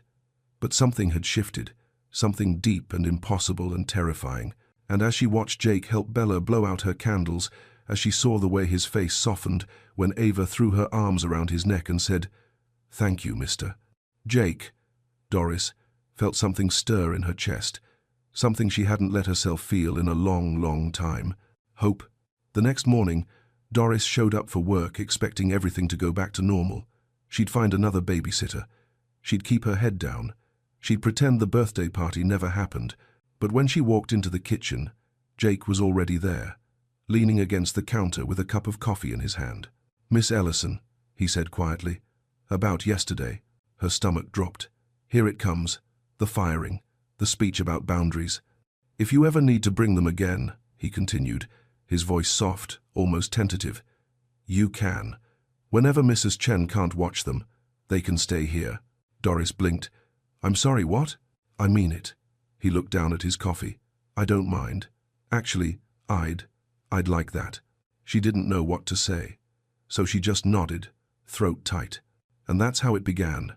Over the next few weeks, Ava and Bella came with her 3, sometimes 4 days a week, and every single day, without fail, Jake would finish his morning calls and disappear into the guest room where the girls were playing. At first, Doris would peek in to check on them, expecting him to look annoyed or out of place. But he never did. He'd be on the floor with them, building block towers or reading picture books in different voices that made them laugh so hard they'd fall over. He taught them how to play chess badly, because they were 4 and had no idea what they were doing. But he was patient and kind and never once checked his phone while he was with them. The cold billionaire she'd worked for was melting right before her eyes. One afternoon, Doris brought him tea while he was reading to the girls, and he looked up at her with a question in his eyes. "How do you do it?" he asked. "Manage everything alone?" She shrugged, setting the cup down. "You just do. You don't have a choice. Their father, gone before they were born." She kept her voice even, factual. "I've been working since I was 14. You learn to survive." He was quiet for a moment. Then, softly, "What do you dream about, if you could have anything?" Doris laughed, surprised by the question. "A home. Nothing fancy. Just mine. A place where the walls don't shake when the neighbors fight. Where my girls have their own room." Jake nodded slowly, like he was filing that information away somewhere. He started sharing things too. Small things at first. How the penthouse felt like a prison sometimes. How he'd built this entire life and had no one to share it with. "Money fixes everything except the emptiness," he said one evening, staring out at the city lights. It just makes bigger." The girls started calling him Mr. Jake. He'd light up every time they said it, like hearing his name in their voices was the best sound in the world. He brought them books, art supplies, sweets hidden in his coat pockets. One day, he showed up with 2 matching pink scooters with helmets and knee pads. "Mr. Lambert, this is too much," Doris started. "Please," he interrupted, and there was something almost desperate in his voice. "Let me do this.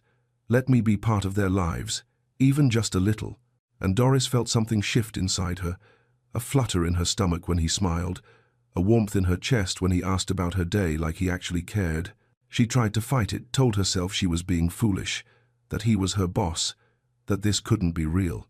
But then he'd look at her, really look at her, and she'd forget every reason why this was impossible. She was starting to believe, starting to hope, starting to imagine a future she'd never let herself dream about. Until the day her sister Rhonda came to visit and saw Jake on the floor with Ava and Bella, all 3 of them laughing like family. Rhonda showed up on a Saturday afternoon without warning, the way sisters do when they're worried. Doris was in the kitchen preparing lunch when the doorbell rang. Jake had taken Ava and Bella to the living room to teach them a card game, and their laughter echoed through the penthouse. Rhonda walked in, set her purse down, and within 30 seconds her eyes found Jake on the floor with the girls. She watched him for a long moment, watched how Ava climbed onto his back, how Bella showed him her drawing, how he smiled at them like they were precious. "Doris," Rhonda said quietly, "we need to talk." They stepped into the hallway, and Rhonda's face was tight with something that looked like fear. "How long has this been going on?" "He's just being kind, Rhonda. He loves the girls. That's what I'm worried about." Rhonda grabbed her arm, voice dropping to a whisper. "Listen to me. I've seen this before. Rich white men who get attached to black children, they start thinking they could give them a better life, better schools, better everything. And then they convince themselves the mother isn't good enough." "Rhonda, stop. I'm serious. Next thing you know, they're calling CPS, building a case, claiming you're unfit. They have lawyers, Doris, power, money, everything you don't have." Doris felt her chest tighten. "Jake would never." "That's what they all think." Rhonda's eyes were fierce. "Until they lose everything. Be careful, please." After Rhonda left, Doris stood in the hallway for a long time, her sister's words replaying in her head like a warning she couldn't unhear. That night, she couldn't sleep. The seed had been planted, and once it was there, it started to grow. She began noticing things she hadn't paid attention to before. The way Jake asked detailed questions about the girls' preschool, whether they were learning enough, if the teachers were good. One afternoon, she walked past his office and heard him on the phone. "I'm looking into educational opportunities."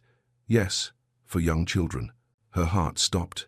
A few days later, she was dusting his desk and saw a business card partially hidden under some papers. "Dr. Sarah Chen, child psychologist, consultation services." Why would he need a child psychologist? She told herself she was being paranoid, that Rhonda had gotten into her head. But then she found documents in his study pages about family law, custody arrangements, legal guardianship. He'd printed them out, highlighted sections. Doris felt the walls closing in. She started pulling back, answering his questions with one word instead of full sentences, avoiding eye contact, keeping the girls closer, watching Jake more carefully when he was with them. He noticed. Of course he noticed. "Doris, did I do something wrong?" he asked one evening, confusion written all over his face. "Everything's fine, Mr. Lambert," she said, forcing a smile that didn't reach her eyes. But it wasn't fine. Nothing was fine. The distance between them grew wider every day. The warmth disappeared. The easy conversations stopped. Doris would catch him looking at her with hurt in his eyes, but she couldn't explain. He couldn't tell him that she was terrified he was building a case to take her daughters away.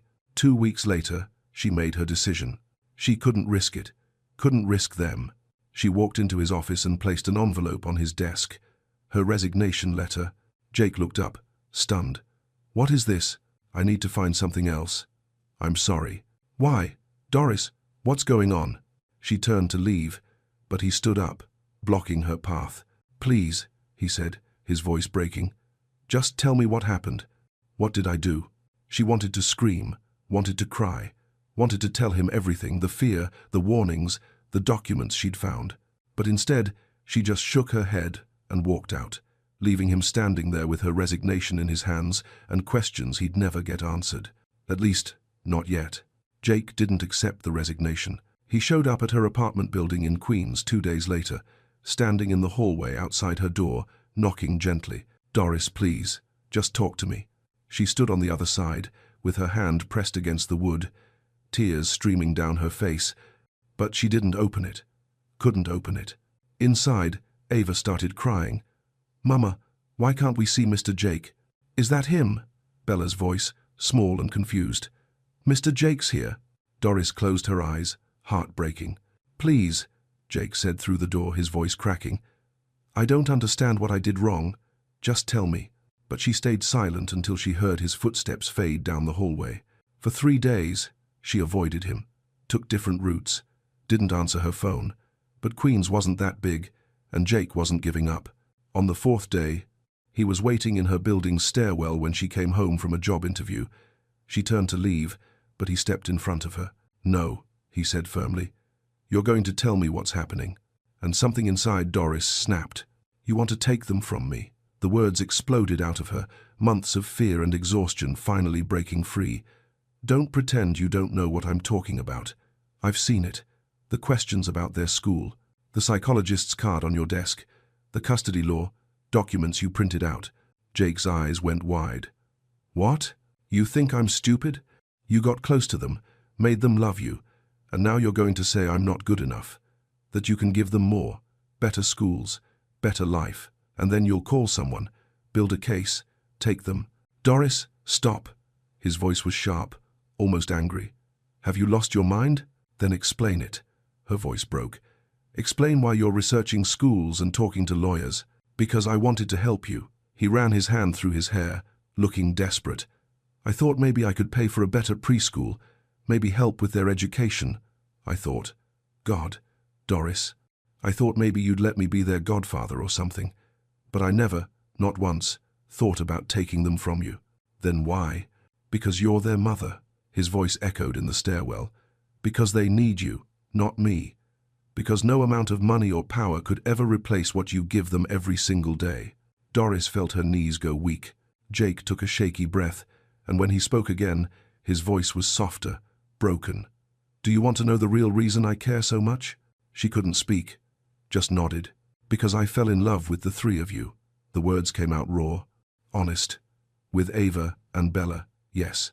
But with you, Doris, the way you fight for them, the way you love them, the way you make that penthouse feel like a home instead of a tomb.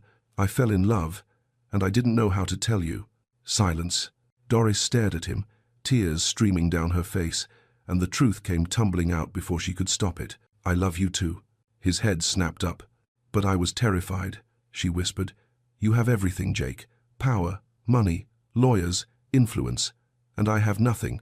I clean houses for a living. I can barely afford rent. How was I supposed to believe you wouldn't wake up one day and realize you could do better for them without me? Jake stepped forward and took her hands in his. You have everything, Doris. You're their mother. You're the woman I love. You're the reason I started believing life could be good again. I was so scared, she breathed. I know. He pulled her close, and she let herself collapse against him. I know. They stood there in that stairwell, holding each other, while the world kept spinning outside. And for the first time in weeks, Doris let herself breathe. Maybe this could work. Maybe, just maybe, they could build something real. She wanted to believe it so badly, it hurt. 2 weeks passed, and something fragile and beautiful began to grow between them. Doris went back to work, but everything was different now.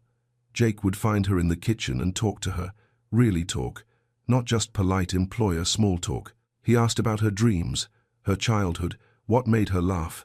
She told him things she'd never told anyone, about her mother who'd worked 3 jobs, about being hungry as a kid and swearing her daughters would never know that feeling. And he listened like every word mattered.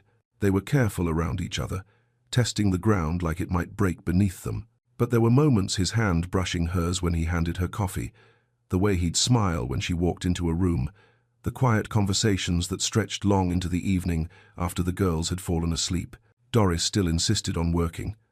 I don't want to depend on anyone, she told him firmly. I need to take care of myself. I know, he said softly. That's one of the things I love about you. Things felt hopeful, gentle, new. And then Jake had to fly to London for business. 5 days, he said, kissing her forehead before he left. I'll call every night. And I'm giving you full access to the whole penthouse, all of it. Make yourself at home. We'll be fine, she assured him. I'll bring the girls something special, he promised, ruffling Ava's hair. Bella wrapped her arms around his leg and didn't want to let go. The first 2 days went smoothly. Doris cleaned, played with the girls, and talked to Jake on the phone every evening. He sounded tired, but happy, asking about every little detail of their day. On the 3rd day, Doris was dusting the hallway at the far end of the penthouse when she noticed something she'd never seen before. A door. Locked. She'd worked here for 2 years and had never noticed this door. It wasn't hidden, exactly, but it blended into the wall in a way that made it easy to overlook. She tried the handle. Locked. Something about it bothered her. Why would one room be locked? What was he hiding? She told herself to leave it alone, to trust him. But Rhonda's voice crept back into her mind. Be careful. Rich men with secrets. She searched the kitchen drawers and found a small key in a jar near the window. Her hands were shaking when she slid it into the lock. The door opened, and Doris staggered backward, hand over her mouth. It was a nursery, complete and perfect. Pink walls, 2 white cribs with delicate bedding, a rocking chair by the window, shelves lined with children's books, organized by size, a toy chest overflowing with unopened gifts, still in their packaging, stuffed animals arranged on a shelf, like they were waiting for someone, and on the wall, in elegant gold script, Ava and Bella, her daughters' names. The room spun. Doris gripped the doorframe to keep from falling. Rhonda was right. She'd been right all along. He'd been planning this, planning to take them. He'd even prepared their room. How long had this been here? How long had he been setting this up? The business trips, the legal documents, the questions about school. It all made sense now. He was building a case, preparing a home for them, getting everything ready to prove he could provide better. How could I have been so stupid? She whispered, tears streaming down her face. How could I have believed him? She didn't think, didn't call, didn't leave a note explaining. She just ran. She picked up Ava and Bella from preschool early, told them they were going on a trip. She packed everything they owned into 2 suitcases, clothes, toys, the few photographs she had. Her hands shook so badly she could barely zip the bags. She left 1 sentence on a piece of paper on the kitchen counter. Don't try to find us. Then she took her daughters and disappeared. By nightfall, they were in a cheap motel room in Philadelphia. The girls were confused, asking questions she couldn't answer. Where's Mr. Jake? Ava asked, her little voice breaking. Why did we leave? Bella whispered. Doris pulled them close and cried until she had nothing left. She'd done it again. Let fear destroy something beautiful. But this time, she told herself, she'd done the right thing. She'd protected her daughters, even if it meant breaking all 3 of their hearts. Jake came home from London with gifts for the girls, a stuffed double-decker bus for Ava, a miniature Big Ben snow globe for Bella. He walked into the penthouse calling their names, smiling, ready to tell them about his trip. The silence hit him first. Then he saw the note on the counter. Don't try to find us. 4 words that destroyed him. He called her phone, disconnected. He went to her apartment in Queens. The landlord said she'd moved out 3 days ago, paid what she owed, and left no forwarding address. He stood in the empty hallway where they'd held each other just 2 weeks before, and something inside him shattered. He hired a private investigator, searched hospitals, shelters, schools. Nothing. Finally, desperate, he tracked down Rhonda. She opened her door and saw his face pale, eyes red and sunken, like he hadn't slept in days, and she almost felt sorry for him. Where is she? He asked, voice hoarse. I don't know. Please. He was begging now. I need to explain. She found something in my house, didn't she? The nursery. Rhonda's eyes narrowed. You prepared a room with her daughters' names in it, and you're surprised she ran. You don't understand. No. You don't understand. You should have been honest from the start. Now she's gone, and honestly, I think she made the right choice. Jake closed his eyes. Tell her I'm sorry. Tell her I never meant to hurt her. But Rhonda just shook her head and closed the door. 3 weeks. That's how long Doris lasted in Philadelphia before the money started running out. The motel room was $40 a night, cheap, but it added up fast. She'd found work cleaning offices at minimum wage, but it barely covered food and rent. The bills were piling up, her savings were nearly gone. But worse than the money was watching her daughters fade. Ava stopped singing. Bella barely spoke. They asked for Mr. Jake every single day, their little voices getting quieter each time, like they were giving up hope of ever seeing him again. When can we go home, Mama? Ava asked one night, curled up on the worn motel bed. Doris didn't know how to answer. She didn't know where home was anymore. At night, when the girls finally fell asleep, Doris would lie awake staring at the ceiling, and a voice in her head wouldn't stop whispering, "What if you made a mistake?" She remembered the way Jake had looked at her daughters, not with greed or calculation, but with pure love. The way he'd gotten down on the floor with them every single day, even when he was exhausted from work. The way he'd cried when he first met them. 4 years old, he'd whispered. Why had that broken him so completely? The nursery, the names on the wall. There had to be more to it, but she'd been too afraid to ask, too afraid to trust. Maybe Carolina planted a fear that didn't exist, she thought. But then she'd remember the locked room, and the fear would flood back. 1 month after she'd fled, Doris was walking back from the corner store with a bag of groceries when a black BMW pulled up to the curb. Her heart stopped. Jake got out of the car, and she barely recognized him. He'd aged 10 years in 4 weeks. His eyes were hollow, his face gaunt, his shoulders slumped like he was carrying the weight of the world. "Doris," he said quietly, "please, just let me explain." She tried to walk past him, but he stepped in front of her, not threatening, just desperate. "I'm not going to hurt you," he said, and his voice was so broken it made her chest ache. 5 minutes. That's all I'm asking. Just let me tell you the truth." She looked at him and saw something in his eyes that made her stop. Not anger, not manipulation, just pain. Deep, unbearable pain. "There's a coffee shop across the street," he said, his voice barely above a whisper. "Please." Against every instinct screaming at her to run, against every warning Rhonda had ever given her, Doris nodded. 5 minutes, she said. "That's all." They sat in a corner booth at the coffee shop, as far from other people as they could get. Jake's hands trembled as he held his cup. Doris sat across from him, arms crossed, guarded. "You have 5 minutes," she said. "Talk." Jake closed his eyes and took a breath so deep it looked like it hurt. 4 years ago, he began, voice barely steady, "I was married to a woman named Emma." Doris felt something shift in her chest, but she stayed quiet. "We were happy, really, truly happy. The kind of happiness I didn't think was real until I met her." He smiled, but it was sad, distant. "She got pregnant with twins. We were over the moon.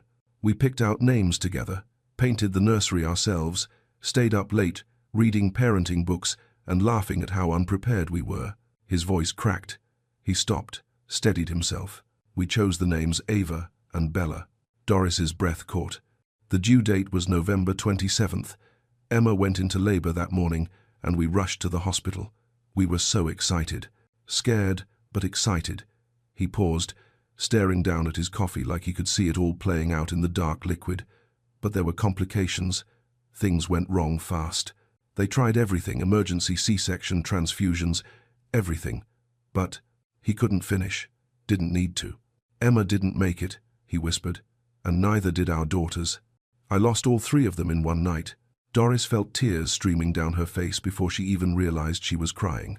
"I couldn't go into the nursery after that," Jake continued. "Couldn't even look at the door. I locked it and threw away the key.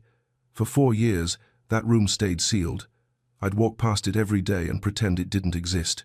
Pretend I hadn't lost everything that mattered." He looked up at her now, eyes red and broken. "And then I met your daughters, November 27th, their 4th birthday, and one of them looked up at me and said, 'I'm Ava,' and the other said, 'I'm Bella,' the exact names Emma and I had chosen, on the exact day I'd lost my family." "Oh God," Doris whispered, covering her mouth. "I wasn't planning to steal your daughters, Doris." His voice broke completely now. "I was finally able to open that door again because of them. They gave me life again, hope again. For the first time in 4 years, I didn't feel like I was drowning." He reached across the table, but didn't touch her, just let his hand rest there, open, offering. "I thought maybe I could transform that space of grief into something beautiful. Prepare it for the family I dreamed of building with you. It was supposed to be a surprise, a way of showing you I was serious, that I wanted a future with all 3 of you." "I was so wrong," Doris choked out. "Jake, I'm so sorry. You weren't wrong to be afraid," he said gently. "You were protecting your daughters. I understand that. But I need you to understand something too." He leaned forward, and when he spoke, his voice was raw with truth. "I didn't want to replace Emma and my daughters. I wanted to honor their memory by loving again, by being the father I never got to be, with you, together, as a family." Tears streamed down his face now. "But if you don't want that, I understand. Just please, don't keep Ava and Bella from me. Let me be in their lives, even if it's just visits. Even if it's just—" "I want that family too," Doris interrupted, her voice shaking. "I want you. I was just so scared of losing them that I destroyed the one thing that made all of us happy." They reached for each other at the same time, meeting in the middle of that table, holding hands like lifelines. "I'm sorry," she whispered. So am I. And in that small coffee shop in Philadelphia, two broken people began to heal. That evening, Doris brought Jake back to the motel. When she opened the door, Ava and Bella were sitting on the bed watching cartoons. They looked up, and time stopped. "Mr. Jake!" They screamed and launched themselves off the bed, running so fast they nearly tripped over each other. They threw their arms around him, and Jake dropped to his knees, pulling them close, his whole body shaking. "I missed you," he whispered into their hair. "I missed you both so much." "We thought you left us," Bella said, her little voice muffled against his chest. "Never," he said fiercely. "I will never leave you. I promise." Doris watched from the doorway, tears streaming down her face, and felt something settle in her chest. This was real. This was right. 3 days later, they moved back into the penthouse. Jake insisted Doris didn't have to work anymore, but she refused. "Not yet," she said. "Let me do this my way." "Okay," he said softly. "Whatever you need." That first night back, after the girls had fallen asleep in the guest room, Jake took Doris's hand. "There's something I need to show you," he said quietly. "If you're ready." She knew what he meant. They walked down the hallway together, and he opened the door to the nursery. Doris stepped inside, but this time, she saw it differently. "This rocking chair," Jake said, his voice gentle, "was Emma's. Her grandmother gave it to her when she found out she was pregnant. She used to sit here and read to her belly, talking to the babies like they could already hear her." He picked up a soft blue blanket from one of the cribs. "I bought this the day we found out we were having twins," Emma cried, happy tears for an hour. Doris listened, heartbreaking and healing at the same time. "When I met Ava and Bella," Jake continued, "it was like God gave me a second chance at the family I'd grieved for. Not to replace what I lost, never that, but to honor Emma's memory by loving again, by opening my heart when I thought it was dead forever." He turned to Doris, taking both her hands. "This room wasn't a threat. It was a shrine I'd been able to open again because your daughters brought light back into my life. Because you brought light back into my life." Doris stepped forward and wrapped her arms around him. "I understand now," she whispered. "I'm so sorry I didn't see it before." "You were protecting them," he said, holding her close. "That's what good mothers do." They stood there in that room, surrounded by memories of the past and hopes for the future, and Doris finally let herself believe. Believe in second chances. Believe in healing. Believe that sometimes, when everything falls apart, God puts the pieces back together in a way more beautiful than you ever imagined. "What happens now?" she asked softly. Jake pulled back just enough to look into her eyes. "Now," he said, smiling through tears, "we build something new, together," and for the first time in a long time, Doris wasn't afraid. She was ready. 8 months later, Doris stood in a small room at the edge of Central Park, looking at herself in the mirror. She was wearing a simple white dress, nothing fancy, nothing she couldn't afford on her own, because that mattered to her. Her hair was pulled back softly, and in her hands she held a small bouquet of wildflowers. Rhonda stood behind her, fixing her veil, tears already streaming down her face. "I was wrong about him," Rhonda whispered. "I'm sorry I scared you." "You were protecting me," Doris said, squeezing her sister's hand. "That's what family does." Outside, under a canopy of trees with the city humming quietly in the distance, Jake Lambert stood waiting. He wore a simple suit, no tie, and when Doris walked toward him with Ava and Bella as her flower girls in white dresses with red bows, his face broke into the kind of smile that makes you believe in miracles. The ceremony was short. Just a few close friends, a minister who spoke about second chances and the kind of love that heals old wounds. When Jake said, "I do," his voice cracked. When Doris said it back, she meant it with every piece of her heart. And when the minister said, "You may kiss your bride," Jake pulled her close and whispered, "Thank you for trusting me. Thank you for not giving up," she whispered back. The reception was at the penthouse, but it didn't look like the cold, empty place Doris had first walked into years ago. Now the walls were covered with photographs Ava and Bella at the park, family dinners, birthdays, ordinary moments that meant everything. The refrigerator was cluttered with crayon drawings held up by magnets. Toys were scattered in corners. Laughter filled the rooms. It was alive. As the evening wound down and the last guests left, Doris found Jake sitting on the couch, looking tired but happy. The girls had changed into their pajamas and were eating leftover cake at the coffee table. their faces covered in frosting. Bella set down her fork, climbed into Jake's lap, and looked up at him with those big brown eyes. "Daddy," she said, her voice small and sweet, "can we have cake for breakfast tomorrow?" Everything stopped. Jake froze. Doris froze.